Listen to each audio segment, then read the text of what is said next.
As the U.S. faces a blood supply crisis, there are calls to expand eligibility. The president of the American Medical Association wants the FDA to allow gay and bisexual men to donate blood after decades of restrictions. As Sarah Maki found out, local organizations are shaping the conversation.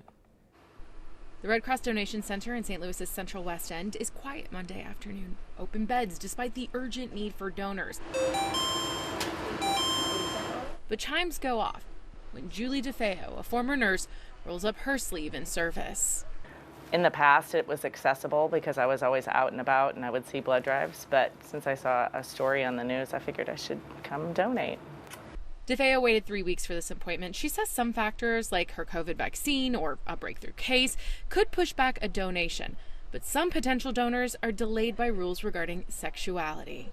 The Red Cross is FDA regulated, following their guidelines, but they're taking part in a survey that could change those personal history questionnaires in 8 different markets, although not St. Louis. They're handing out surveys to 2,000 men to see if assessing people on an individual basis instead of these time deferrals would reduce the chance of adding HIV into the blood supply.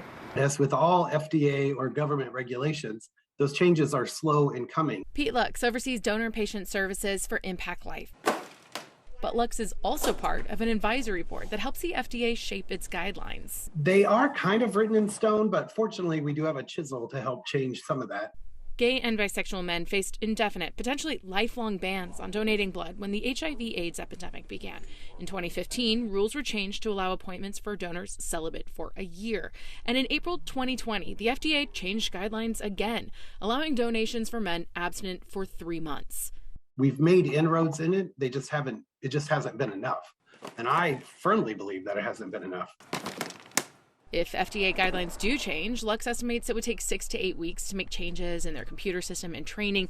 But he also realizes it would take time to gain the full support of a community that was prohibited from donating for decades. In St. Louis, Sarah Maki, 5 on your side. A recent Gallup poll found about 5% of U.S. men identify as LGBT.